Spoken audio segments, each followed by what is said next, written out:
Bueno, la conferencia de esta noche es acerca de la batalla de las Biblias.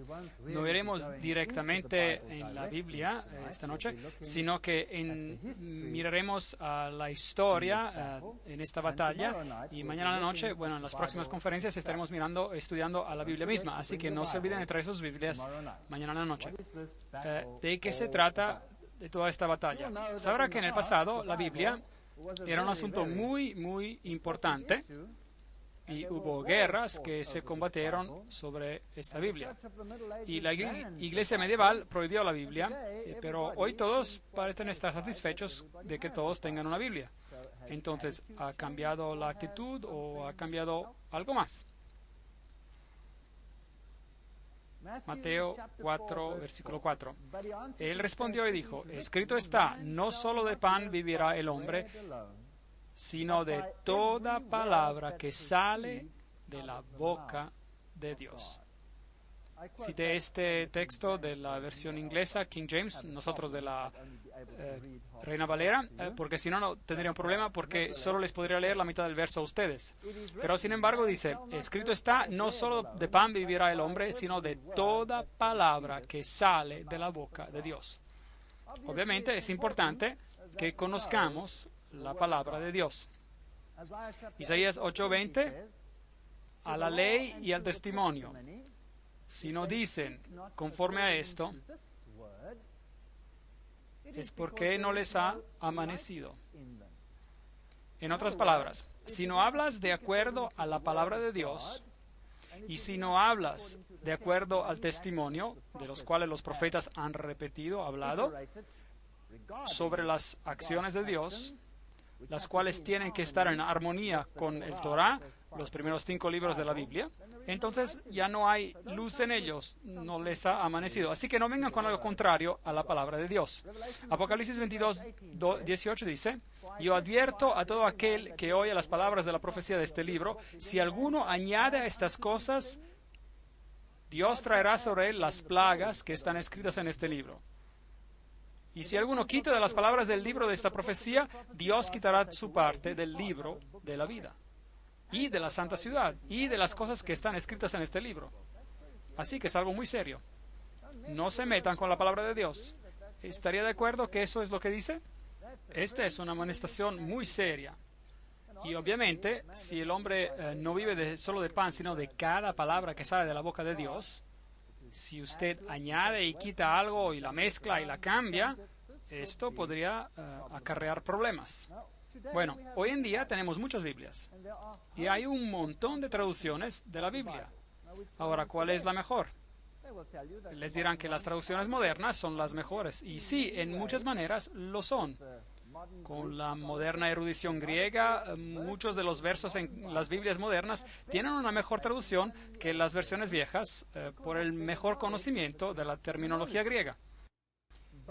Pero, si la gramática ha mejorado, ¿significa eso que el contexto tiene que ser mejorado o cambiado?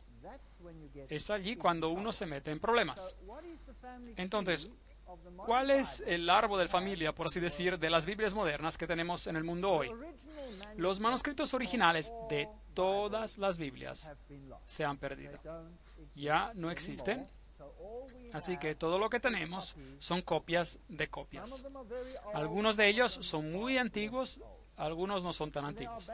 Y hay básicamente tres, aunque incluso veremos que hay solo dos corrientes de Biblias. Los que están arriba del todo son todos manuscritos perdidos. Así que todos son copias de manuscritos previos.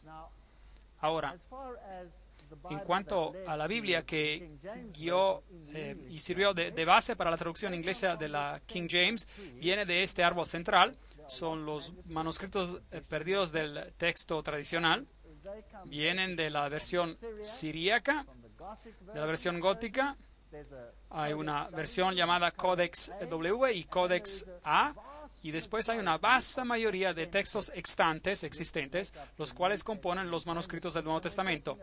Y estamos hablando de unos 1900 manuscritos en este bloque central,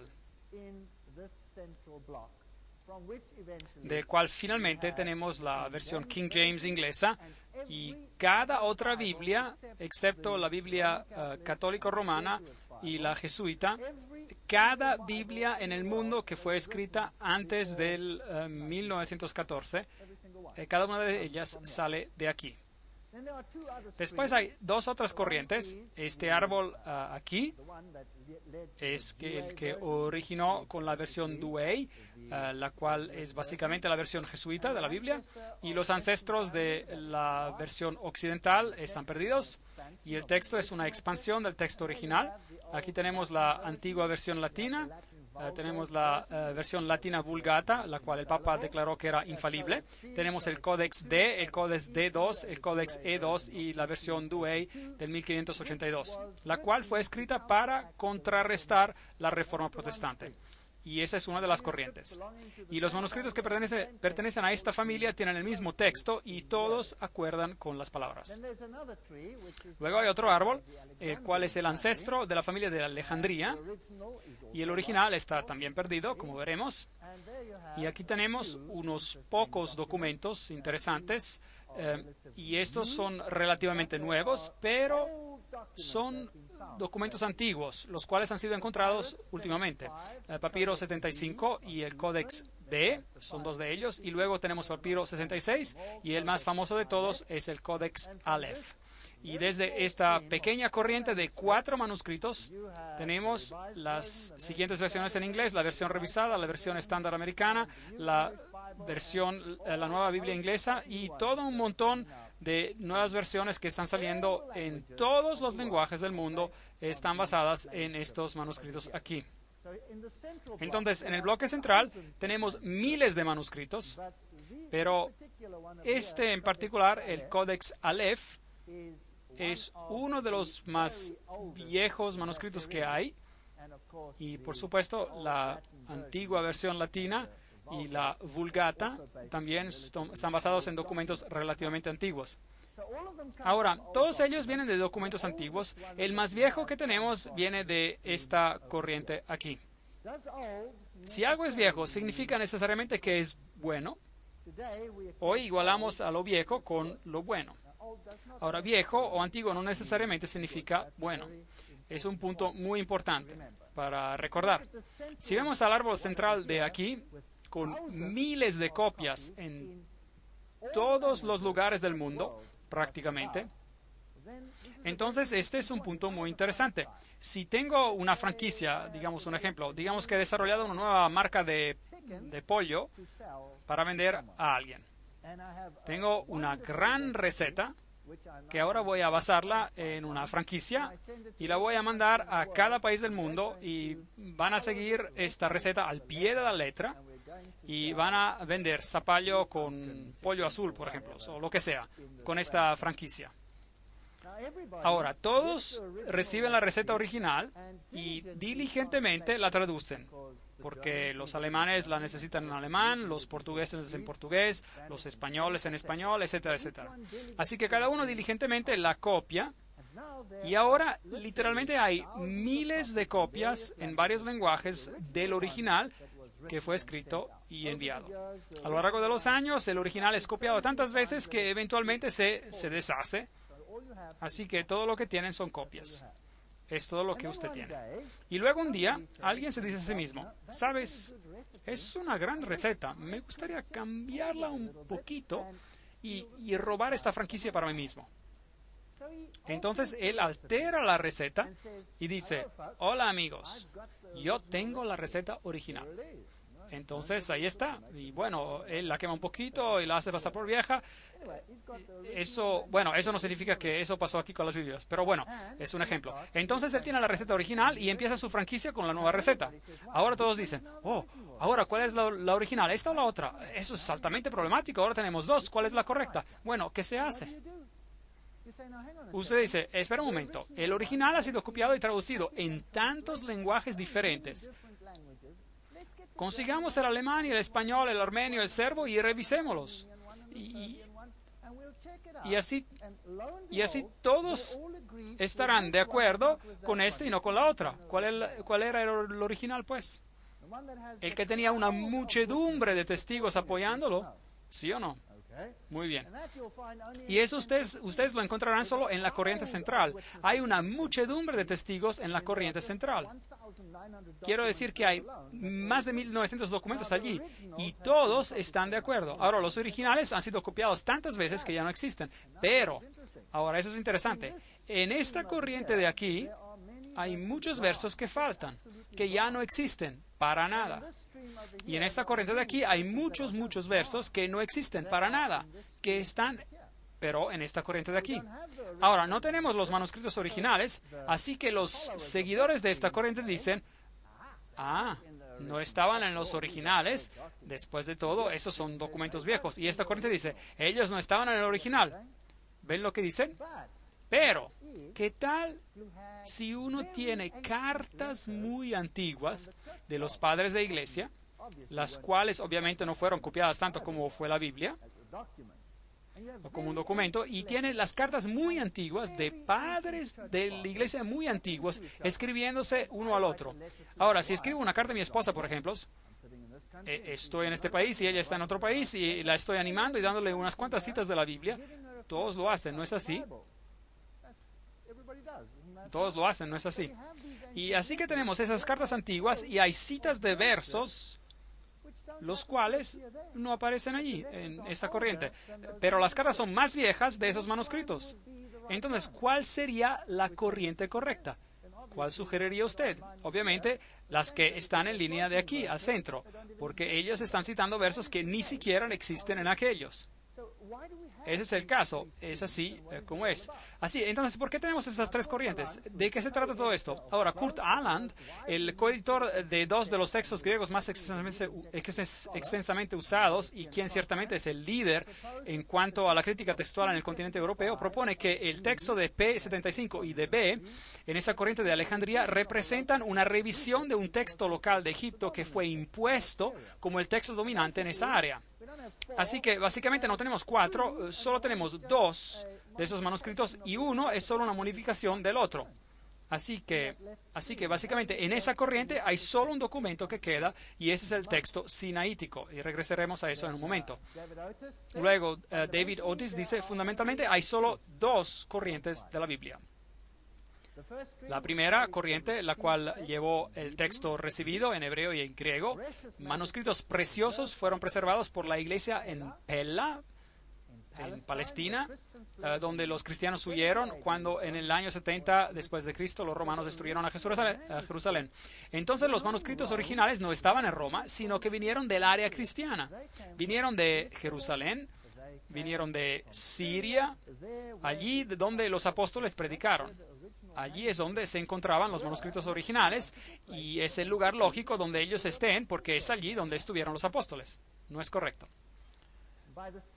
Por la iglesia de Siria, de Antioquia, la cual produjo erudición eminente, por la iglesia itálica en el norte de Italia, y también, por si acaso, los cristianos en el norte de Italia, previamente, recibieron sus escrituras de la ruta del Medio Oriente y no de Roma. Y había un gran problema entre los ostrogodos al norte y aquellos en Roma porque ellos tenían escrituras diferentes. Muy interesante. Entonces, el norte de Italia tenía los mismos textos como en las regiones del Medio Oriente. Y también al mismo tiempo por la iglesia galia en el sur de Francia y por la iglesia céltica en la Gran Bretaña y los prevaldenses y los valdenses y las iglesias de la Reforma. Todos ellos tenían esencialmente los mismos manuscritos. Estos manuscritos están en acuerdo entre ellos mismos por la vasta mayoría de copias del texto original. Entonces, este es llamado el texto recibido, el textus receptus. Tan vasta es esta mayoría que hasta los enemigos del texto recibido admiten que una 19/20ª parte de todos los manuscritos griegos son de esta clase. Casi cada uno es de esta clase. Y luego hay una segunda corriente, la cual es muy pequeña y está basada en manuscritos antiguos, no dudemos de eso. Estos representan en griego el manuscrito vaticano o Codex B en la librería en Roma. Y este fue usado para contrarrestar la reforma, porque dice cosas diferentes de las que los reformadores utilizaban. Entonces, en ese tiempo de la reforma, el Codex B se convirtió en muy prominente. Y luego tenemos el texto sinaítico o el Codex Aleph, el cual fue encontrado en la región de Egipto. Y les mostraré el lugar más tarde, y viene del texto de Alejandría. Así que tenemos este, y fue encontrado en una fecha muy interesante. Fue encontrado en el 1844. Entonces este es el que ha sido encontrado más recientemente de todos los manuscritos antiguos, y es un documento muy antiguo. Así que cuando diga en su Biblia que esa traducción está basada en manuscritos antiguos, entonces la idea está planteada que antiguo significa bueno. ¿Están conmigo? Pero antiguo no necesariamente significa bueno, solo significa antiguo. Eso es todo lo que significa. En latín tenemos la Vulgata o la Biblia latín de Jerónimo en 383 después de Cristo, es muy vieja. Y hay unos problemas con esa Biblia que, como veremos también, en inglés hay la Biblia jesuita del 1582 después de Cristo, que fue escrita en lengua vulgar, si desea, para contrarrestar la Biblia de la Reforma. Y la Vulgata reaparece después con grandes cambios en la Douay o la Biblia católica, sobre la cual la versión inglesa de las Buenas Nuevas y muchas otras versiones inglesas modernas se basan hoy en día. Entonces, esta controversia, como vemos aquí, y cada declaración que hago, de hecho, tendrá una cita, así que nadie dirá que lo dije yo. Yo no digo nada, solo leo. La controversia presente entre la versión inglesa tradicional King James en inglés y las versiones modernas es la misma lucha entre la primera iglesia y las sectas rivales. Entonces, la primera iglesia tuvo esta batalla porque estos manuscritos antiguos son diferentes y la iglesia moderna tiene esta batalla. Así que ambos tienen una batalla. Hubo una batalla en el principio, hubo una guerra en el medio con la Reforma, una guerra literal sobre la palabra de Dios. Y ahora tenemos otra batalla surgiendo en nuestros tiempos, la batalla final. Creo que será esta la última batalla. Esta es mi opinión.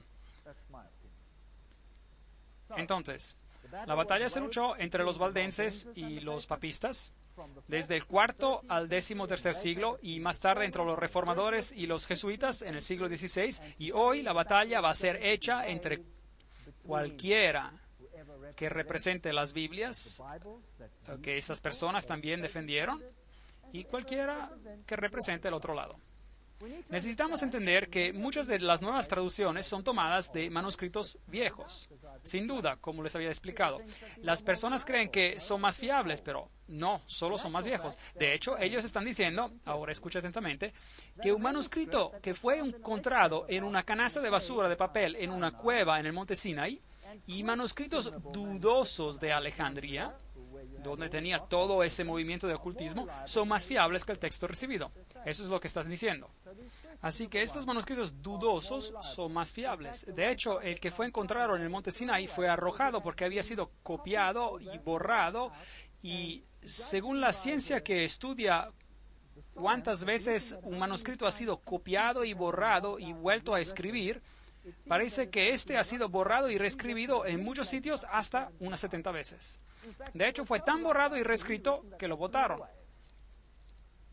Pero este es el manuscrito en el cual todo está basado hoy, como fiable. Ahora, ¿de dónde vienen estos manuscritos? Había un hombre por el nombre de Orígenes, que era un viejo iniciado, lo encontraremos en los escritos masónicos. Él era un iniciado adepto. Es interesante, si yo encuentro a alguien alabado en los escritos masónicos, aguzo los oídos. Él era un crítico textual y supuestamente corrigió numerosas porciones de los sagrados manuscritos. Ahora, esto es en los tiempos antiguos. La evidencia, al contrario, muestra que él los cambió para que estuvieran de acuerdo con su propia filosofía humana de ideas místicas y alegóricas. Por ejemplo, él creía que el hombre era divino, y por eso no solo había un hombre divino que vino a esta tierra, sino que todos somos divinos, el cual es enseñanza masónica hasta estos días. Y por eso ellos creen que esos manuscritos, de hecho, fueron corrompidos. Así que del nacimiento de Cristo hasta el año 400 después de Cristo, algunos evangelios gnósticos aparecieron. Pablo menciona de esto en 2 de Corintios 2:17, que dice: pues no somos como muchos que se benefician falsificando la palabra de Dios.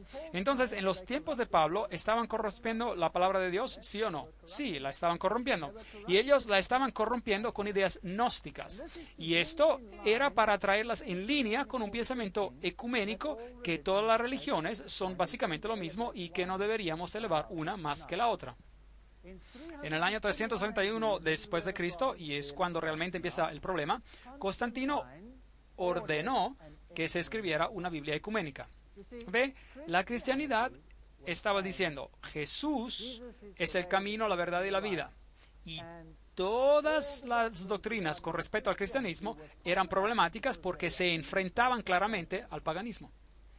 Y por eso Constantino, que trató de juntar las dos, comisionó a un hombre llamado Eusebio, quien era, de hecho, un seguidor de Orígenes, que escribiera una Biblia ecuménica.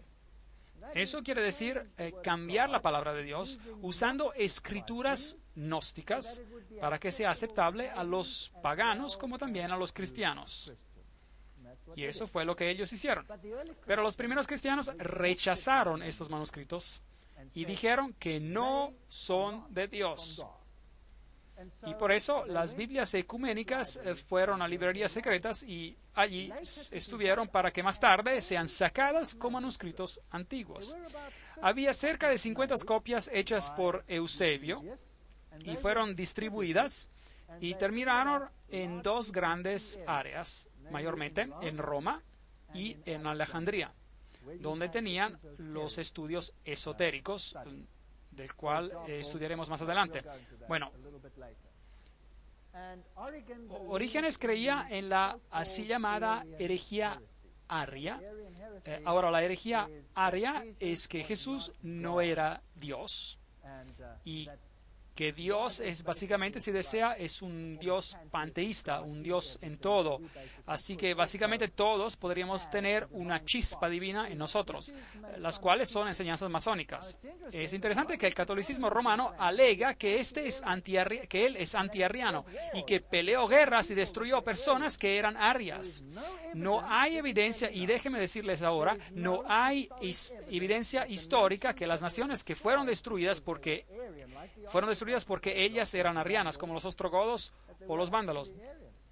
que ellos de hecho eran arrianos. No hay evidencia, porque no tenemos ninguno de sus escritos. Cada pieza de su literatura ha sido destruida. Solo tenemos la palabra del catolicismo romano que ellos eran arrianos. Pero ahora tengo algunas noticias interesantes para ustedes. ¿Recuerda ayer que les dije que los templarios tienen dos doctrinas? Una es exotérica y la otra es esotérica. Una es para el Goyim, el ganado, y la otra es para las personas del interior. Ahora, el evangelio para los de afuera, él es no arriano, pero el evangelio interior del catolicismo romano es arriano. ¿Y ahora qué hacemos con esto? ¿Y cómo sé que esto es arriano?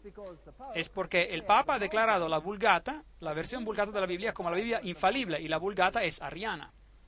Remueve la deidad de Cristo. ¿No es interesante? Entonces, ¿de qué se trata esta batalla? La batalla es acerca de Jesucristo, así como era desde la prehistoria, la historia antigua. La batalla es acerca del Hijo de Dios. ¿Y a quién vamos a defender? ¿Jesús o alguien más? Entonces, esa es una batalla interesante. Me parece una batalla fascinante. 1481, después de Cristo, el manuscrito del Vaticano fue descubierto en la librería del Vaticano. ¿No es eso interesante? Justo a tiempo para contrarrestar la Reforma. Justo a tiempo. Porque la Reforma estaba usando el texto recibido, no había otro texto.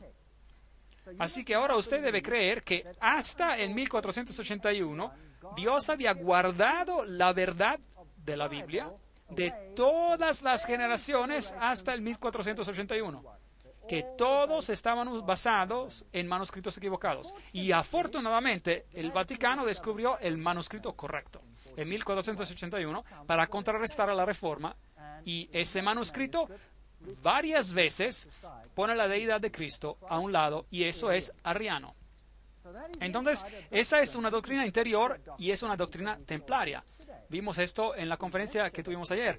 Y es probablemente un manuscrito que sobrevivió de Eusebio. Y por si acaso, esta y la que ellos encontraron en Sinaí son pedazos de la misma hogaza, son muy parecidas. Entonces es por eso que básicamente hay solo dos corrientes: la inmensa mayoría del Textus Receptus y luego esta corriente. Y luego tenemos la fecha mágica, 1844. El manuscrito sinaítico es descubierto en el monte Sinai en un monasterio de Santa Caterina. Muy interesante. Esa es la vieja iglesia cóptica, básicamente es la iglesia oriental bizantina, la cual es exactamente lo mismo como el catolicismo, porque eran uno y el mismo. Y está de acuerdo absolutamente con el manuscrito vaticano, que es totalmente arriano. En el año 1881, dos profesores del Reino Unido, de Inglaterra, Westcott y Hort, crearon el texto griego. Y este está basado, por supuesto, en estos manuscritos, en el manuscrito del Vaticano y el manuscrito del Sinai, apoyándose más en el manuscrito del Sinai para que no pareciera demasiado católico. ¿Están conmigo? No debería parecer muy católico porque esos señores eran protestantes. Bueno, digamos que ellos eran supuestamente protestantes. Y la Biblia de los Testigos de Jehová fue entonces cambiada como resultado de estas nuevas escrituras. Ahora, esto fue al comienzo de los años 1900 cuando todo esto empezó a salir. Y los Testigos de Jehová no tenían otra Biblia en inglés que la King James. Entonces un día se les dijo, bueno, tomen sus Biblias de King James en inglés, bueno, y mientras ellos se sentaban y entraban, se les dio un lapicero negro y se les dijo, bueno, vamos a modificar la King James, esta versión inglesa, tachen esto, esto y esto, lo que sea, y los tacharon afuera. Ellos no tenían su propia Biblia, no existía al principio del 1900. Así que los Testigos de Jehová fueron los primeros que sacaron inmensas secciones de la Biblia. Les mostraré eso mañana en la noche, lo que tacharon. Y esto debe ser enfatizado, que el argumento no es entre un texto antiguo y uno reciente, pero en dos formas antiguas de texto. ¿Están conmigo? Ese es el argumento. Interesante. Ahora, Tyndale, el traductor inglés de la Reforma de la Biblia, él por supuesto usó el texto recibido, y esto realmente irritó al Vaticano porque el otro texto todavía no había sido encontrado, de hecho. Y él usó el texto recibido para la Biblia y le dijo al Papa: si Dios me guarda la vida, dentro de unos pocos años haré que un niño que tira del arado sepa más de las Escrituras que usted. Es una declaración bien fuerte. Una vez más, me gustaría reiterar que el argumento no es la King James, la versión inglesa antigua, contra las otras versiones. El argumento es el texto recibido, el textus receptus o receptus, comparado con la pequeña corriente que viene del Sinaí y del Vaticano. Ese es el argumento. Y por si acaso, cualquier Biblia, en cualquier lenguaje que existió antes del 1900 es basada sobre el texto recibido. Así que si usted va a Serbia, ellos tienen el texto recibido. Si usted va a Grecia, ellos tienen el texto recibido en griego. Si va a cualquier país en el mundo, la Biblia luterana, cualquier Biblia, todas están basadas en el texto recibido, cada una de ellas. Pero después del 1900, las versiones modernas ya no están basadas en esto. Bueno, cuando esta Biblia salió, los jesuitas fueron llamados para ayudar. Una gran crisis, porque ahora estaba claro que las enseñanzas de Roma no estaban de acuerdo con la Biblia. Y esta fue una de sus declaraciones. Note lo que los jesuitas escribieron: debemos socavar, minar la Biblia de los protestantes y destruir sus enseñanzas. La reina de Inglaterra, dándose cuenta del daño que haría la Biblia jesuita, envió a Europa para Beza, un reformador, quien estaba con Juan Calvino, para ayudar a Thomas Cartwright. Con una mano él tomó todos los manuscritos griegos y con la otra mano él tomó todos los manuscritos en latín del texto recibido y le dio figurativamente golpe tras golpe a la Biblia jesuita. Entonces comenzó la guerra. Eventualmente ellos enviaron a la Armada Española contra Inglaterra para hacerles la guerra y llegaron con 136 barcos armados, algunos con 50 cañones, y todo lo que tenía Inglaterra eran solo 30 barcos. Estos galeros gigantes vinieron e iban a aplastar a Inglaterra a causa de esta Biblia. Bueno, el caballero Francis Drake se levantó esa mañana y debió haber estado muy nervioso. ¿Pero qué pasó? Una tormenta vino durante la noche y los galeros españoles fueron hechos pedazos en la costa, hasta la costa de Escocia, la entera armada destruida en la tormenta. Y todo lo que él tuvo que hacer fue de limpiar. Y desde ese día Inglaterra se convirtió en un gran poder marino. Esa es historia. Ahora, ¿qué dijeron los jesuitas acerca de la Biblia? Aquí está la cita. Entonces la Biblia, esa serpiente, la cual con la cabeza erguida y ojos brillantes nos amenaza con su veneno mientras se arrastra en la tierra, será transformada en una vara tan pronto como podamos agarrarla. Por los 3 siglos pasados, esta áspide cruel no nos ha dejado reposo. Tú sabes bien con qué curvas nos entrelaza y con qué garras nos roa. Ellos odian la Biblia. El catequismo jesuita, aquí la cita, esto es lo que dice. Pregunta: ¿qué tal si las Sagradas Escrituras comandan una cosa y el Papa otra contraria a esta? Respuesta: las Sagradas Escrituras deben ser echadas a un lado. ¿Quién es el Papa?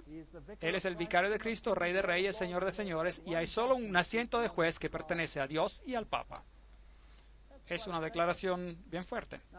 Ahora, ¿qué dice la masonería? Es bueno siempre de tener documentos comparativos. El libro Morales y Dogma, la fuente más importante, página 818, con respecto a la Biblia, Pike escribe: la lectura absurda de la Iglesia establecida está tomando literalmente lo figurativo, alegórico y lenguaje mítico de una colección de libros originales de diferentes siglos.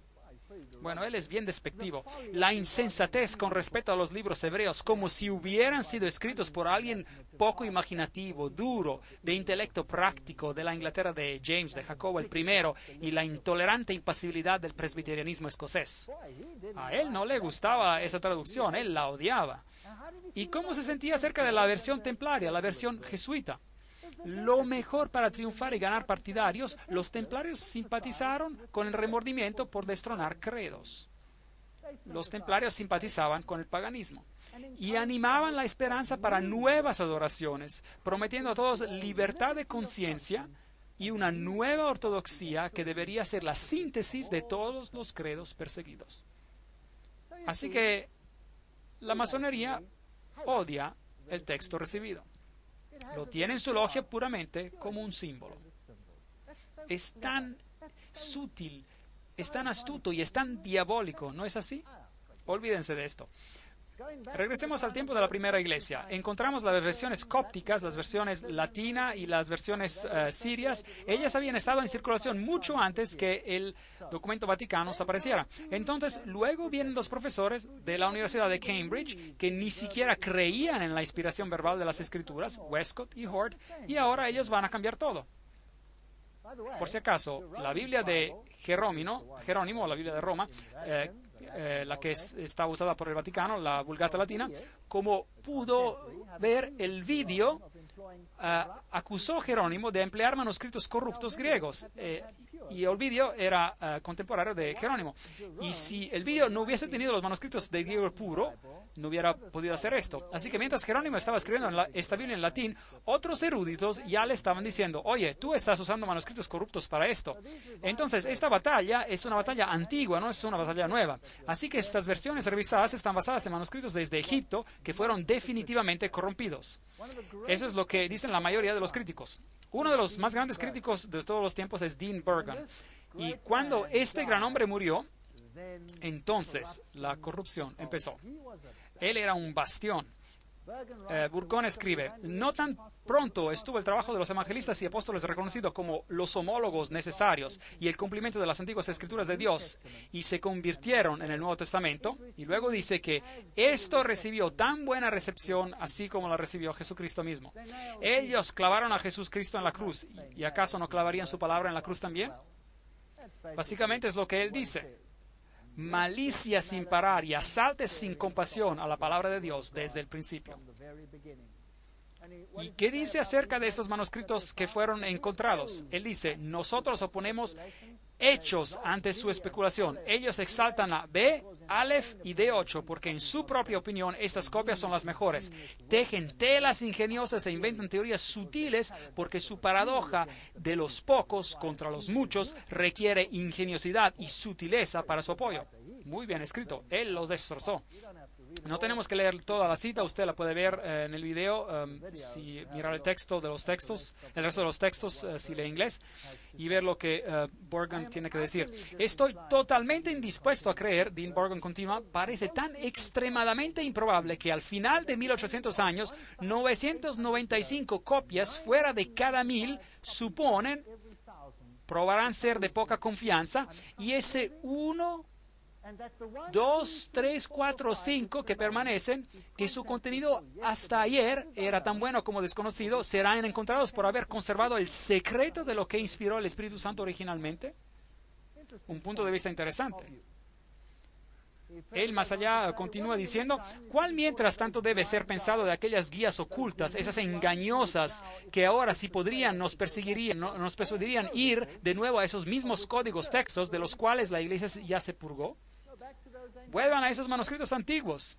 Y él toma a Tischendorf, el hombre que originalmente había descubierto los manuscritos, el manuscrito sinaítico, él lo critica a Tragels, critica a Westcott y critica a Hort y muestra que él está totalmente en desacuerdo con sus erudiciones.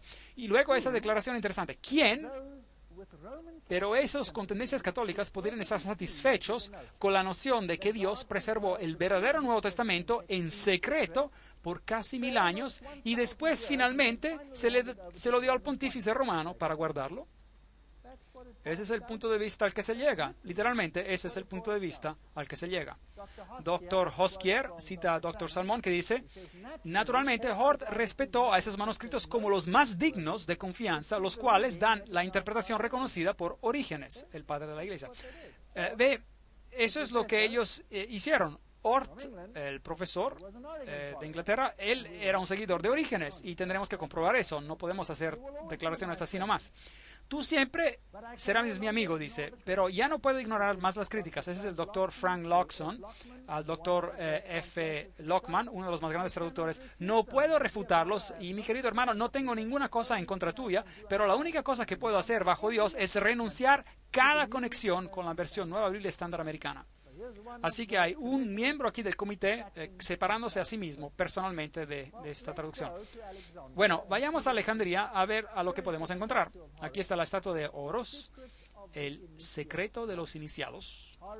Horus y Isis y Dionisios, los dioses, esos secretos eran guardados en Alejandría y en la librería de Alejandría era famosa a nivel mundial por sus documentos ocultos. Entonces, por supuesto, los primeros cristianos que estaban basados en la Biblia se deshicieron de ese terrible lugar de información y quemaron la vieja librería alejandrina al suelo, lo cual fue algo catastrófico para el mundo oculto. Bueno, afortunadamente, el UNESCO, y es interesante, el UNESCO y su constitución fue escrita por un miembro de Calavera y Huesos. Por su información, ellos decidieron restaurarla y construirla en su lugar exacto, esta librería. Y allí está hoy en día las lámparas que habían puesto, tienen cosas interesantes en ellas, como ángeles llevando cornucopias, de las cuales discutimos ayer. Si usted va y mira la librería, esta es gigante y tiene toda inscripción pagana en ella como la librería original tenía. Fue hecho de acuerdo al modelo. Todos los petroglíferos paganos y los símbolos de la antigua adoración del sol están en ella. Y este es Demetrius Phalerium, el fundador de la librería alejandrina. Y en ellos todavía tienen algunos de los manuscritos antiguos que ocurrieron salvarse. Ahí tenemos los papiros de las señales del zodíaco, algo que la Biblia prohíbe. Aquí tenemos un pedazo del libro de los muertos, el cual es el libro egipcio de los muertos, y es el opuesto de lo que la Biblia enseña. Este exalta al Dios de la muerte, la Biblia exalta al Dios de la vida. Luego tenemos estos petroglíficos aquí que son muy asquerosos, así que sacamos de ahí. Y tienen las deidades con sus hexágonos y Sócrates, el místico antiguo. Sócrates, por supuesto, murió por beber cicuta. Él era un iniciado y reveló algunos de los secretos y de acuerdo al juramento, si usted hace eso, usted puede morir con una copa envenenada, o si usted escoge, puede hacer que le degollen la garganta de oreja a oreja y tener su lengua arrancada a la boca. Él escogió la cicuta. Los muertos son exaltados. Esta librería es absolutamente enorme. Uno no puede imaginar cuán grande es. Hice un pequeño video de esto, así que miremos para ver cómo es. Para darles una idea del tamaño, es absolutamente enorme y todos los símbolos interesantes paganos están ahí. Una réplica total de lo que debió haber existido ahí. Y para mostrar que yo estuve ahí, en caso de que alguien piense que no lo estuve, aquí están fotos tomadas desde lo alto de la librería. Esta fue abierta por Mubarak en el 2002. Es totalmente nueva, totalmente nueva. Tenía que ir a verla, tenía que ir a fotografiarla. Aquí ellos tienen una estatua de Prometeus llevando el fuego. De acuerdo con las escrituras ocultas, él es Lucifero, el que lleva la luz. Ahora veamos los símbolos en sus paredes. Ahora miremos a algunos de los manuscritos de los cuales Roma dice que son esenciales para comprender el Evangelio extendido. Roma puso la Biblia, y ese es solo el Textus Receptus, por si acaso, en el índice de los libros prohibidos. Ellos no pusieron su Vulgata, la versión Vulgata, en el índice de los libros prohibidos. Es la Biblia protestante que ellos pusieron ahí. Así que la iglesia temprana en Antioquia, como ya había dicho, usó los manuscritos sirios, y este es un libro que está prohibido por Roma. La Septuaginta, por otro lado, fue hecha por Alejandría, por la librería de allí, y en 285 antes de Cristo. Hechos interesantes. Los libros apócrifos, apócrifo significa cosas ocultas. El Concilio de Trento dijo lo siguiente en 1546. Quien quiera que no reciba como sagrado y canónico todos estos libros y cada parte de ellos, como comúnmente se leen en la Iglesia Católica y se contienen en la vieja edición latina de la Vulgata, o con conocimiento lideradamente desprecia las tradiciones del sistema completo, que sean estas personas malditas. Entonces, ellos dijeron que debemos aceptar a todos estos manuscritos. Brevemente, repasémoslos. Vayamos al libro de Tobía 6, 4 a 8, donde dice: abre el pez y toma el corazón y el hígado y la vesícula. Si el diablo o un espíritu malo molesta a alguien, nosotros debemos hacer un humo antes al hombre o a la mujer y la fiesta ya no deberá ser desconcentrada. Y para la vesícula es bueno ungir al hombre que tiene testigos mirando y será sanado. Entonces, si usted quiere sacar a los espíritus malignos o demonios, entonces agite la vesícula de un pez y asumo de ella y los demonios se irán. La Biblia dice, esas señales seguirán a los que creen. En mi nombre echarán fuera demonios. Marcos 16, 17. Hechos 16, 18 dice, esto lo hizo por muchos días, hasta que desagradando a Pablo, se volvió él y dijo al espíritu, te mando en el nombre de Jesucristo que salgas de ella. Y salió en aquella misma hora. Entonces, él no usó la vesícula de un pez. Libro de Tobías, otra vez, 12:9 dice, porque la limosna libra de la muerte y limpiará de todo pecado. Oh, qué lindo. Así que puedes pagar para que tus pecados sean quitados. Pero Pedro dice, pues ya sabéis que fuisteis rescatados de vuestra vana manera de vivir, la cual recibisteis de vuestros padres, no con cosas corruptibles como oro o plata. Dos doctrinas opuestas. ¿Cuál es correcta? ¿Usted cree que puede comparar su camino al cielo? Oración por los muertos, Macabeos 12, versículos de 43 a 46. Pero si él no hubiera esperado que los que habían sido matados se levantaran otra vez, hubiera sido sobrante e inútil orar por los muertos. Con lo cual, él hizo la reconciliación por los muertos para que ellos pudieran ser liberados del pecado. Entonces, ¿usted puede orar por los muertos para que sean liberados del pecado? Eso es paganismo. Juan 1:7 dice, Jesucristo nos limpia de todo pecado. No existe nada como ese tipo de oración a los muertos. Y eso nos trae a la Biblia Vulgata, 1545 hasta 1563. Esa es la que fue declarada infalible. Ahora, ¿qué dice la Vulgata? Nuestra Biblia dice, toda escritura es de Dios. Y la Douay, la versión Douay, la cual está basada en la Vulgata, dice, toda escritura inspirada por Dios es provechosa. Entonces, solo algunas escrituras son inspiradas. Hebreos 11:21 dice, Jacob adoró apoyado sobre el extremo de su bastón. La Vulgata dice, Jacob adoró la punta de su vara. Eso significa que usted puede orar a una reliquia, usted puede orar a una estatua. Es aquí de donde sacan su doctrina. También dice en Apocalipsis, el Codex Vaticanus dice, bienaventurados son aquellos que lavan sus ropas. Pero la versión inglesa King James dice, bienaventurados son aquellos que cumplen con sus mandamientos. Ahora, ¿es la Biblia confiable? ¿Sí o no? Esa es una pregunta que no solo afecta nuestra fe, sino que también afecta la doctrina de salvación y afecta la posición de Jesucristo. Necesitamos saber. Estamos hablando acerca de la Biblia y de dónde venía, de dónde vinieron los varios manuscritos, y tenemos que saber si la Biblia es confiable o si no lo es. Bueno, los rollos del Mar Muerto, estas fueron escrituras meticulosamente copiadas por los escenas. Y de hecho, este grupo no era ortodoxo, tenían una tendencia cabalista.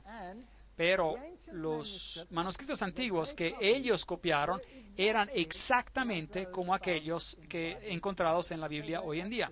Así que ellos, de hecho, apoyaron a la Biblia. Hasta el libro de Daniel, meticulosamente respaldado por esos manuscritos antiguos encontrados en 1949.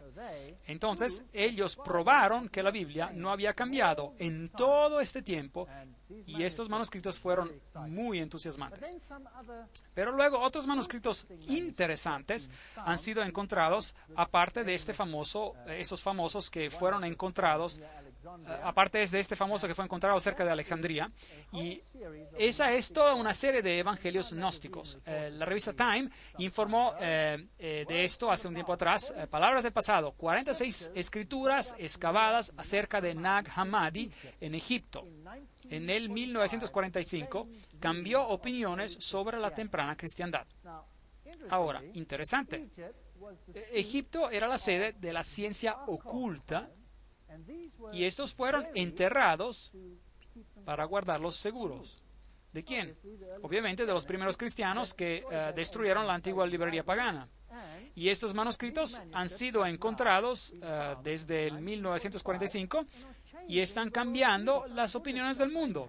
Algunos budistas están diciendo que si hubieran sabido que el cristianismo tenía tal manuscritos, ellos ni siquiera necesitaban haber sido budistas.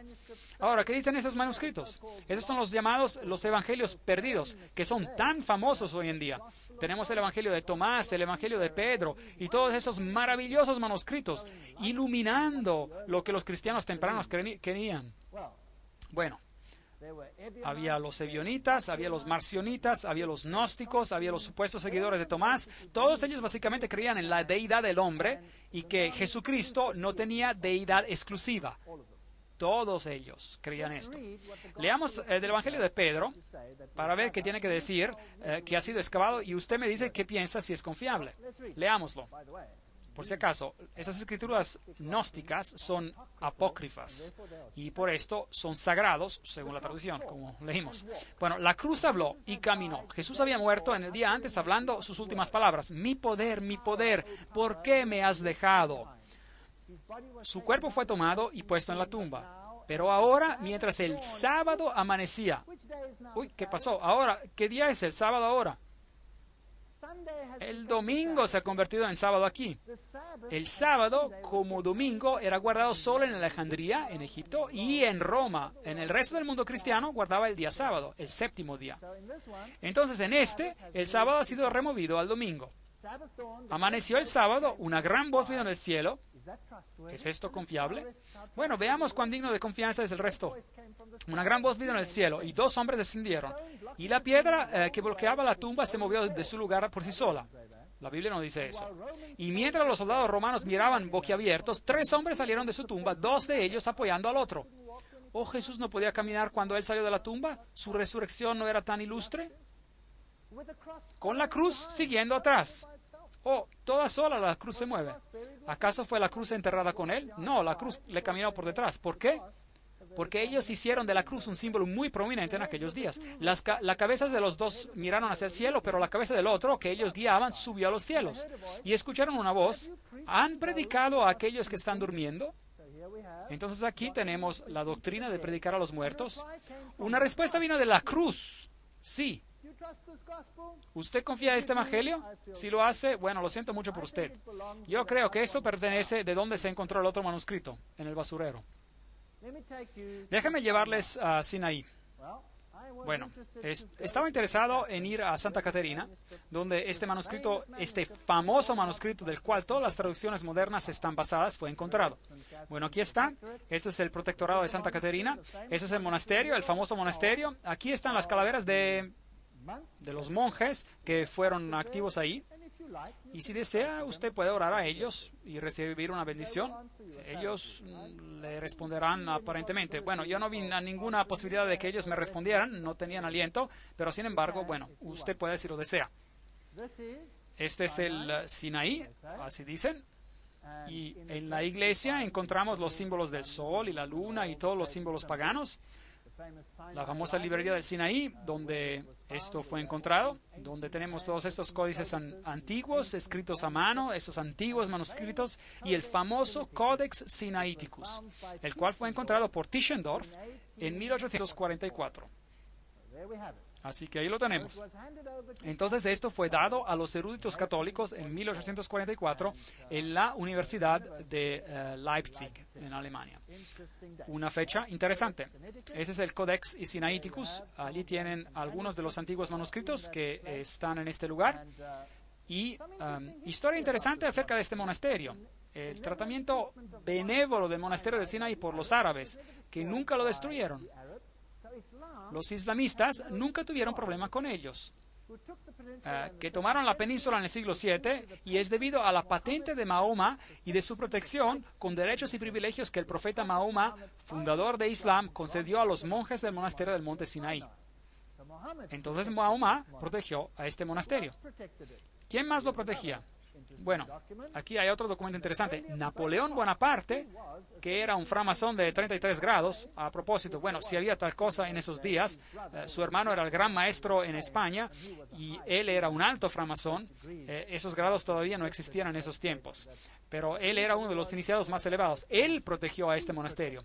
Personas interesantes que protegieron a este monasterio. Esos son los famosos 4 evangelios del Códex Sinaíticos. Y este es mi amigo de allá. Nosotros estamos entrando al monasterio y estas son algunas de las pinturas del monasterio. Y luego este arbusto fascinante aquí y todas las personas aquí alineándose para orar enfrente de este arbusto. Ese es el famoso arbusto. De hecho, este arbusto ha sobrevivido por millares de años y nunca se le ha regado con agua. Nunca se le regó agua. De hecho, es uno de los arbustos más famosos de la historia del mundo. Ese es el famoso arbusto ardiente que Moisés, ante el cual se inclinó. Así dicen. Nos contaron que nunca había sido regado. Estuve interesado porque a qué servía esa tubería de ahí, pero ellos insistieron que era una tubería muerta, lo cual no había agua en ella, pero era un arbusto muy espinoso, así que me preguntaba si había otro detrás de él. Bueno, sin embargo, ustedes pueden orar al arbusto y este les puede dar una bendición. Bueno, yo no quise orar, pero pensé que quizá tocándolo lo ayudaría, pero desde entonces no he sentido nada. Pero bueno, ahora ese es el tipo de paganismo que está siendo enseñado allí. ¿No es eso increíble? Esos son 2 diáconos sentados afuera. Donde quiera que la así llamada contrarreforma comenzada por los jesuitas ganó el hacimiento de la gente, el vernáculo fue suprimido y la Biblia fue guardada de los laicos. Tan ansiosos estaban los jesuitas de destruir la autoridad de la Biblia, el Papa en papel de los protestantes, como ellos la llamaban despectivamente, que incluso no se frenaban de criticar su autenticidad y valor histórico.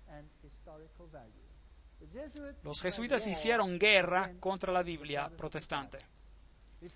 Antes de que los ingleses pudieran juntarse a la manera de pensar de la Europa continental y ser llevados al punto de cuestionar su gran Biblia inglesa, su manera de pensar debía ser cambiada. Se tuvo que hacer mucho para desacreditar en sus ojos la Reforma, su historia, doctrinas y documentos, que ellos admiraban como una gran obra de Dios.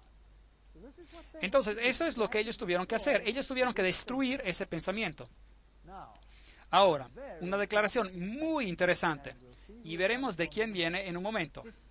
A pesar de toda la persecución que ellos, los jesuitas, han tenido que enfrentar, este es un escritor católico que escribe, ellos no han abandonado Inglaterra, donde hay un mayor número de jesuitas que en Italia. Tomen apunte. Un mayor número de jesuitas que en Italia. Hay jesuitas en todas las clases de la sociedad, en el parlamento, en el clero inglés, entre los laicos protestantes, hasta en las estaciones más altas. No podía comprender cómo un jesuita podría ser un sacerdote protestante o cómo un sacerdote protestante podría ser jesuita. Pero mi confesor silenció mis escrúpulos diciéndome, omnia munda mundis. Y ese es San Pablo, que se convirtió en judío para salvar a los judíos, y no era ninguna maravilla, por lo tanto, que un jesuita se fingiera ser protestante para la conversión de los protestantes. Pero preste atención, le ruego, para descubrir acerca de la naturaleza del movimiento religioso en Inglaterra llamado puseísmo. El clero inglés era antiguamente demasiado adjuntado a sus artículos de fe para ser sacudidos de ellos. Usted hubiera podido emplear en vano todas las maquinarias utilizadas por Bossuet y los jansenistas en Francia. Eran los que estaban, usted sabe, detrás de la Revolución Francesa, los jesuitas y todos ellos, para reunirlos a la Iglesia romana. Así que los jesuitas de Inglaterra probaron otro plan. Esto era para demostrar desde la historia y desde la antigüedad eclesiástica la legitimidad de las costumbres de la Iglesia inglesa, de donde, con esfuerzos de los jesuitas escondidos entre su clero, se levante una atención cuidadosa, estudiosa a la antigüedad cristiana. ¿Quién escribió esto? ¿Quién escribió que los jesuitas eran los sacerdotes en las iglesias protestantes? Era Descantes, sacerdote en Roma, profesor de teología, censor oficial teológico de la Inquisición.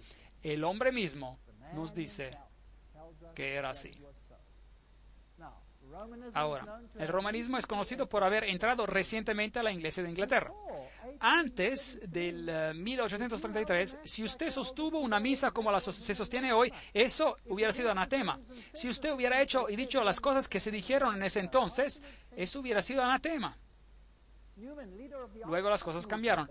Newman, el líder del movimiento Oxford, de regreso a la iglesia romana, solamente a través de la iglesia inglesa puede usted actuar sobre la nación inglesa. Deseo, por supuesto, que la nuestra iglesia sea consolidada con y por y en su comunión, por el bien de la iglesia y por el bien de ustedes, y por el bien de la unidad. Él y sus asociados creían que el protestantismo era el anticristo. Muy bien. Faber, uno de los asociados de Newman, y él también hacía parte del movimiento de Oxford, dijo, el protestantismo está muriendo. Lo bueno que está en él está, por la misericordia de Dios, siendo recolectado en las cosechas de Roma. Toda mi vida, Dios mediante, será una cruzada contra la detestable y diabólica herejía del protestantismo. Entonces aquí hay una guerra en la iglesia inglesa. Yo creo, dice él, que el anticristo será el infiel y se levantará fuera de lo que se llama el protestantismo. Él está justo diciendo las cosas al revés. Y la iglesia de Roma e Inglaterra serán unidas una sola para oponerlo. Qué cosa fascinante. Apocalipsis 13:18, ellos lo cambiaron. Ellos no cambiaron el número 666, pero en la versión revisada ellos tienen una nota al pie de la página que dice que su número es 616. Solo por motivos de interés. Ahora hablemos de estos dos caballeros, Westcott y Hort. Esos son los que escribieron, basados en los manuscritos antiguos, el texto griego sobre el cual todas las traducciones modernas están basadas. ¿Quiénes eran estos dos caballeros y en qué creían? Ahora, todo lo que les voy a decir acerca de ellos viene de dos libros escritos por los hijos de Westcott y Hort, publicando sus propias cartas. Esto no es lo que alguien dice acerca de ellos, esto es lo que ellos mismos dicen sobre lo que creen. Esto es la fuente original. Es maravilloso tener citas como estas, y ellos probablemente desearían nunca haber escrito lo que escribieron después de esta conferencia. Hort, como también Westcott, rechazaron la idea de la infalibilidad de la Biblia, y Hort llamaba la doctrina de la expiación sustitutiva de Jesús, que Jesús murió por ti, él lo llamaba inmoral, y él negaba que el Génesis fuese historia real, y elogiaba a Darwin, y él negaba la divinidad de Cristo. ¿Eso suena familiar? ¿Quiénes eran esas personas? El profesor Westcott y Hort. Westcott nació en 1825 y Hort nació en 1828. Eran miembros de la iglesia ancha o iglesia alta de la iglesia de Inglaterra. Se convirtieron en amigos durante sus días de estudiantes en la Universidad de Cambridge. Trabajaron juntos. Westcott se convirtió en el obispo de Durham y Hort es mejor reconocido como el profesor de divinidad en la Universidad de Cambridge. Bueno, sus doctrinas son tan jesuitas que no me sorprendería si ellos eran dos de estos caballeros ilustres. La opinión de Hort sobre la evolución dice, el principio de un individuo es exactamente tan inconcebible como el principio de una especie. Me asusta ciertamente encontrarte decir que no has visto ningún hecho que apoya una visión tal como la de Darwin. Él era un darwinista. Y él dice, su libro me ha llevado a la conclusión que alguna clase de desarrollo tiene que suponerse. Entonces, él era un darwinista. Esta es una carta de Hort a Macmillan y que escribe otra última palabra en Darwin. No dejaré que el tema se abandone de manera apresurada o para hablar más correctamente, no me dejará caer a mí. Así que él continúa diciendo que es un darwinista. Así que esta otra carta de Hort a Westcott dice, ¿usted ha leído Darwin? ¿Cómo debe tener gusto de hablarle acerca de esto? Y otra carta a Ellerton, pero el libro que más me ha involucrado es el de Darwin. No necesitamos leer toda la cita, pueden leerla ustedes mismos. Él dice que los argumentos de Darwin son irrefutables, sin poder de ser respondidos. En otra carta de Hort a Ellerton dice, no tenía ninguna idea hasta las últimas semanas de la importancia de los textos. Esos son los nuevos textos que ahora han sido encontrados. Habiendo leído tan poco del Testamento griego y habiendo tenido que seguir con el malvado texto Receptus. Así que él llama el texto recibido malvado. Piense en ese vil Textus Receptus. ¿No suena como un jesuita que odiaba el texto recibido? ¿Quién lo llamó ese áspide, esa serpiente? Inclinando enteramente en manuscritos más recientes. Ahí viene su argumento de que el texto sinaítico era más temprano. Es una bendición de que haya manuscritos tan tempranos. Entonces, Hort, al reverendo Ellerton, un resultado de nuestra charla, pero también decirle, él, Westcott y yo vamos a corregir un texto griego del Nuevo Testamento unos 2 o 3 años, por lo tanto, si es posible. Y luego él habla de Lachman y Tischendorf que suplirán los materiales, y luego él dice, nuestro objetivo es de proveer al clérigo, generalmente escuelas y etcétera, con un texto griego portátil que no sea desfigurado con corrupciones bizantinas. En otras palabras, no contendrá lo que contuvo el texto recibido. ¿Cómo van a hacer esto? Otra carta, Westcott a Hort. En cuanto a nuestra recensión propuesta del texto del Nuevo Testamento, el objeto debe ser, supongo, que para preparar un texto para el uso común y general. Con tal extremo en la visión, ¿no sería mejor introducir solamente ciertas enmendaciones?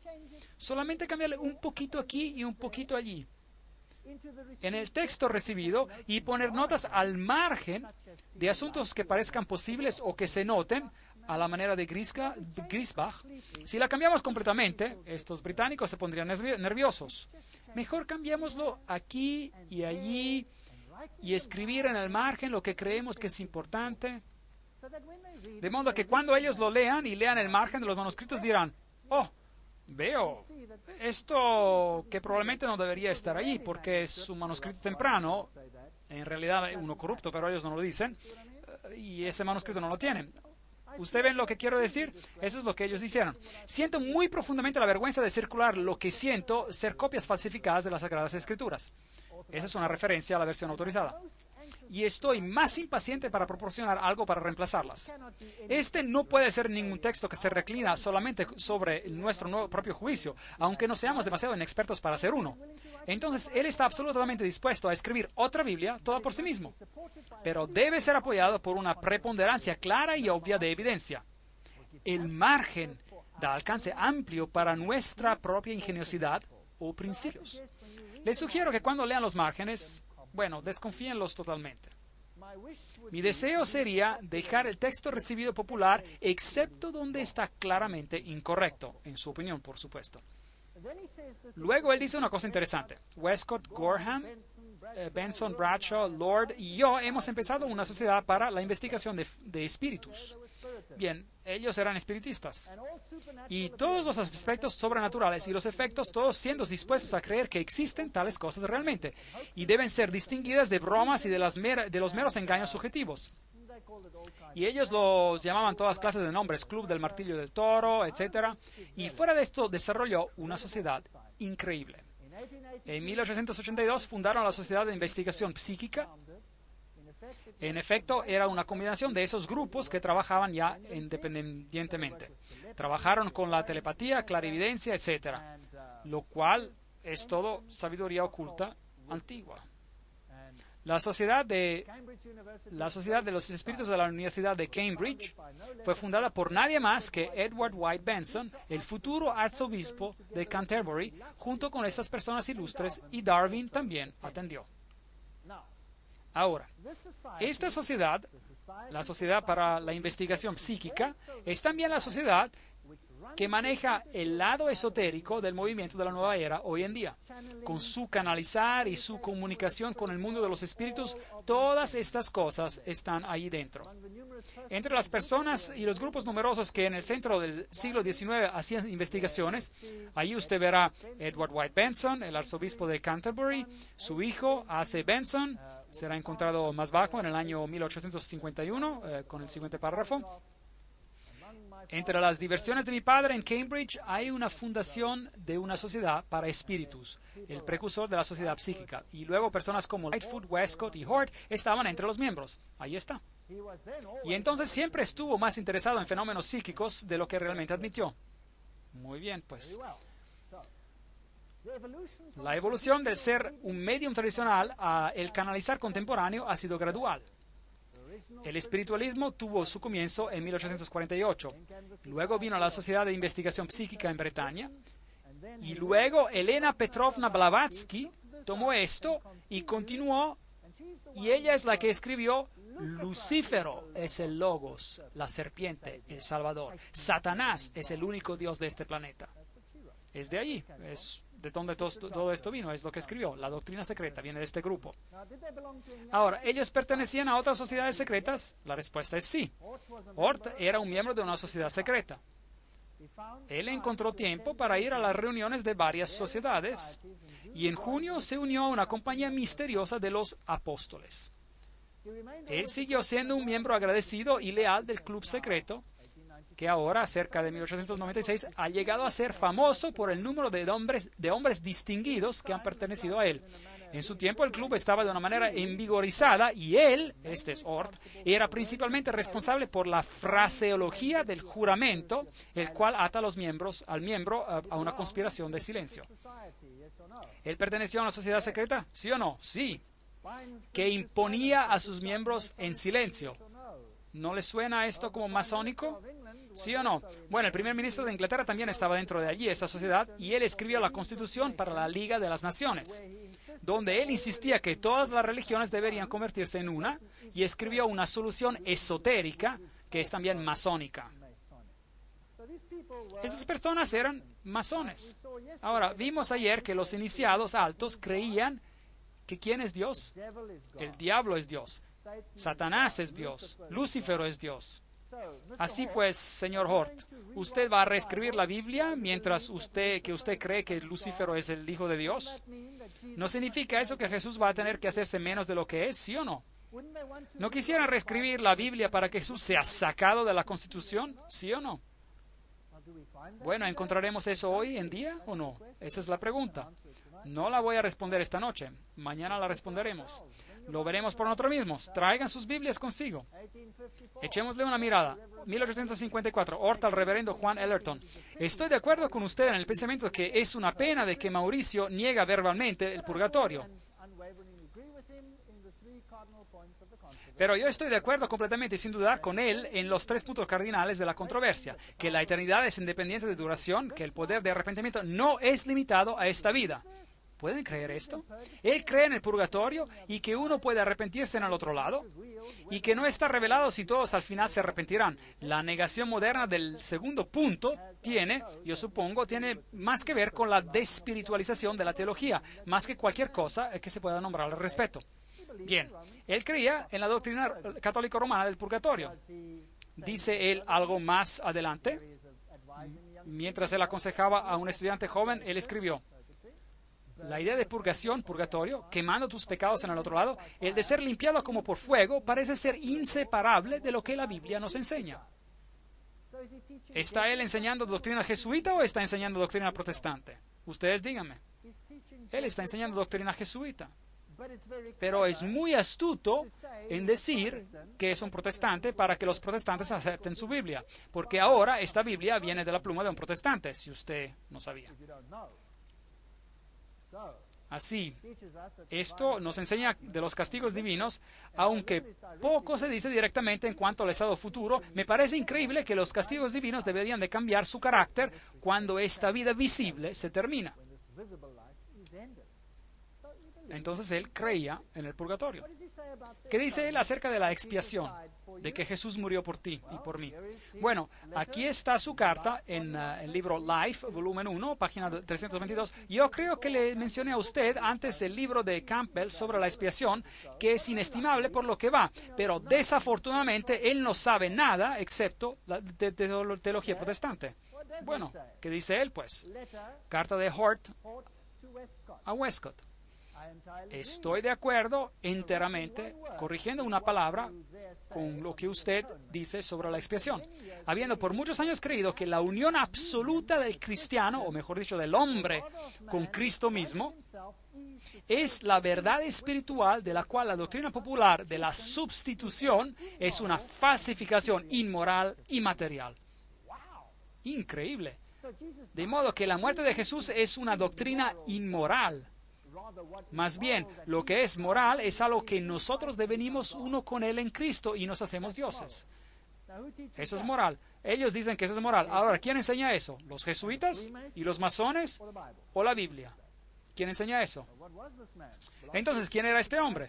Él pertenecía a una sociedad secreta, tenía un club psíquico y no solo eso, él odia el texto recibido y él escupe sobre la expiación de Cristo. Eso es como un templario. Eso es como escupir en la cruz. Ciertamente nada puede ser más alejado de las Escrituras que la limitación moderna de Cristo llevando nuestros pecados y sufrimientos a su muerte. Pero ese hecho es solo uno de los aspectos de una herejía casi universal. Bien, esas son las personas que han creado el documento en el cual están basadas las Biblias modernas. ¿Usted piensa que son dignos de confianza? Yo no lo creo. Aquí está otra carta de Hort al reverendo Davis. Ningún ser racional duda la necesidad de una Biblia revisada. Y las objeciones prácticas populares son sin valor. Con todo, tengo una sensación creciente a favor de retrasar este proceso. Él tenía problemas porque los británicos todavía conocían sus Biblias. Por supuesto, ninguna revisión puede ser final y sería absurdo esperarla a la perfección, pero la crítica de ambos testamentos, sea en texto que interpretación, me parece ser ahora en este estado caótico, en Alemania, a lo mejor menos que en Inglaterra, que los resultados de una revisión inmediata serían peculiarmente insatisfactorios. Así que los británicos conocían a sus Biblias y este era un problema. Tenían que ser cuidadosos y astutos con lo que iban a hacer. Y él dice, bueno, primero leamos lo que dice aquí abajo. Es por supuesto verdad que podemos solo conocer a Dios a través de formas humanas, pero después pienso que toda la Biblia resuena con el lenguaje de Génesis 1:27 y nos asegura que las formas humanas son formas divinas. Aquí te tenemos, señor Hort. ¿Qué está diciendo? Él está diciendo que somos Dios, que nosotros somos Dios. ¿Quién enseña eso? Satanás enseña eso. Ahora, escuchen esto. 1 de Juan 5:7. En la King James, la versión inglesa, y la Reina Valera también del 95, porque tres son los que dan testimonio en el cielo, el Padre y el Verbo, y el Espíritu Santo, y esos tres son uno. ¿Qué dice este verso acerca de Jesús? Lo hace Dios. Usted buscará en vano en las Biblias modernas por ese verso. No lo encontrará en la nueva versión internacional inglesa, no lo encontrará en la versión revisada estándar inglesa, porque lo han removido para que ellos puedan ser dioses. Hort a Westcott. He sido persuadido por muchos años que la adoración a María y la adoración a Jesús tienen mucho en común en sus causas y resultados. Quizá la pregunta entera se puede decir implicada en la verdadera idea de la mediación, la cual es corrupta casi universalmente en uno o en ambas de las dos direcciones opuestas. Entonces, ¿quién puede mediar por ti también? María puede. ¿Es eso una doctrina católica o una doctrina bíblica? ¿Qué dice el otro hombre? Westcott escribe: he estado tratando de recordar mis impresiones de La Salette. Eso es interesante. La Salette. Estaremos hablando acerca de La Salette, un santuario mariano. Deseo poder ver de qué verdad olvidada la mariolatría lleva testimonio y cómo podemos presentar de manera práctica las enseñanzas de los milagros. Bueno, señor Westcott, ¿así que quiere traer la mariolatría adentro y hacer Jesús de menos? Westcott al reverendo Benson. Por lo que he podido juzgar, la idea de La Salette era de que Dios se revelaría a sí mismo ahora y no en una forma, sino en muchas. ¿Ve? Ecumenismo. Cosas fascinantes. De Hort al reverendo Rowland. Me temo, todavía hay serias diferencias entre nosotros sobre el tópico de la autoridad, y especialmente la autoridad de la Biblia. Si esta objeción primaria fuera quitada, y podría sentir que nuestras diferencias son solo de énfasis, y yo todavía podría, etcétera, etcétera. Él se quiere alejar de esta idea de que la Biblia es inspirada y de que dice, pues acá, los errores y prejuicios de los que estamos de acuerdo en remover pueden ser alcanzados de manera más sana y eficaz por medio de esfuerzos individuales indirectos y no por asalto abierto de todos juntos. Trabajemos detrás de las escenas, dice, astutamente y silenciosamente, de modo que no traigamos una crisis prematura. Esta gente era muy lista. Aunque pienso que la convocación no es competente para iniciar tal medida, pero siento de que como nosotros tres estamos juntos, sería mal no aprovechar de esta oportunidad, como dice Lightfoot, el señor Lightfoot. De hecho, hay una perspectiva óptima de hacer un buen trabajo. Si somos tres, quedémonos juntos. Aunque ni con este grupo ni cualquier otro grupo de que se forme ahora podría ser posible tener una revisión textual completa. No podemos ahora cambiar todo. Hagámoslo pedacito por pedacito. Quedémonos juntos, somos tres. Hay una cierta esperanza de que lecturas alternativas puedan encontrar un lugar en el margen. Así que mientras pasamos de una traducción a otra traducción, encontrará algunos textos en el margen y en la siguiente versión ya no están. Quitados. Y entonces la Biblia cambia. ¿Saben? Si agarran sus Biblias y van al medio del libro de Hechos, y si toma una Biblia de la Nueva Versión Internacional Inglesa, por ejemplo, y va al medio del libro de Hechos y da vuelta a las páginas y mira cuántas palabras hay hasta el final del Apocalipsis, y es así cuántas palabras se sacaron de las Biblias modernas, desde el medio del Hechos al final de Apocalipsis. Ahora, si el hombre no solo vivirá de pan, pero de toda palabra que sale de la boca de Dios, ¿cómo vamos a hacer eso con tantas palabras faltando? Hasta unas 60,000 quitadas. ¿No deberíamos tener una conferencia antes de la primera reunión por la revisión? Hay muchos puntos en los cuales es importante que debamos convenir. Las reglas, aunque liberal, son nebulosas, imprecisas, y la interpretación de ellas dependerá sobre la acción decisiva desde el comienzo. Es absolutamente imposible juzgar el valor de lo que parecen ser alegaciones insignificantes. Ahora, por favor, noten esto para la conferencia de mañana. Es absolutamente imposible juzgar el valor de lo que parecen ser alteraciones insignificantes. Una palabra cambiada en un texto, de modo que la gente incluso no lo note. Alteraciones insignificantes, simplemente leyéndolas una tras otras. Pero tomadas juntas, ellas tienen efectos importantes sobre los cuales muy pocos pensarían al principio. ¿Están conmigo en esta? Ellos están diciendo, vamos a cambiar la Biblia un poquito ahí y un poquito ahí.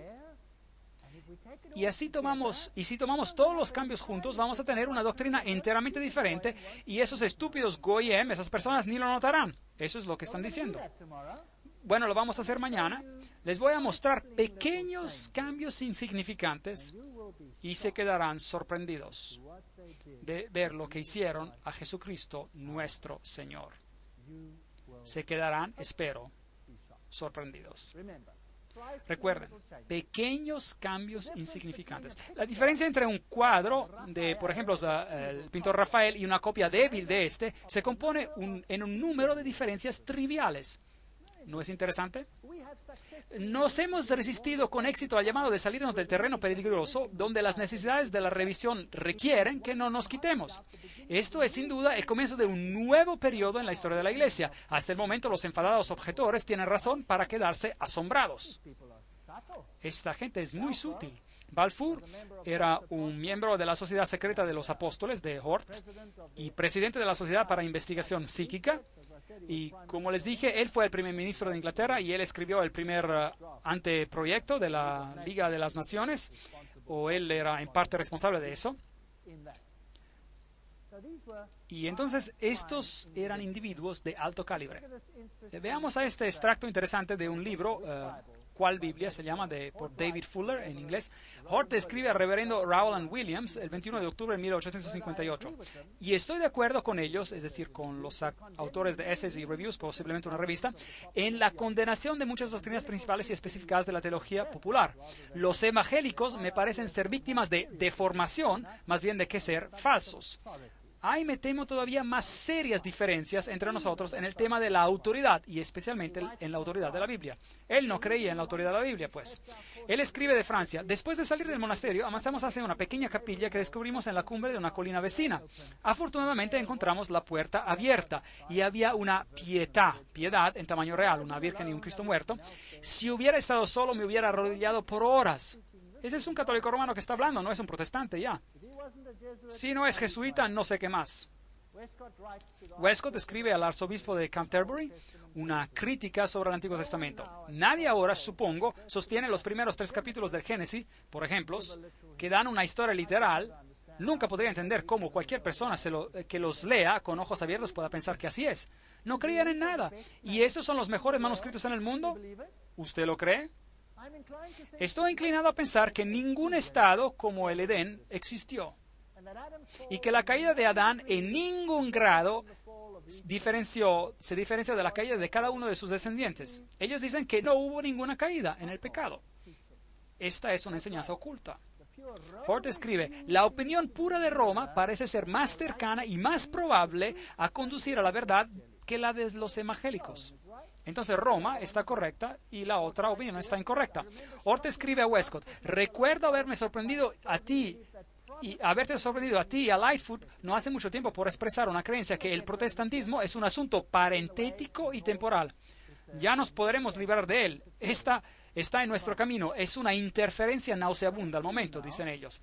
Ahora hemos visto, en primer lugar, cuando miramos en la historia de dónde estos manuscritos vienen, que los manuscritos tienen 3 corrientes, 2 de ellas son relacionadas, y hay solo 2 corrientes basadas en muy pocos manuscritos. A la base de estos cambios, manuscritos corrompidos probablemente por Orígenes y continuados por Eusebio.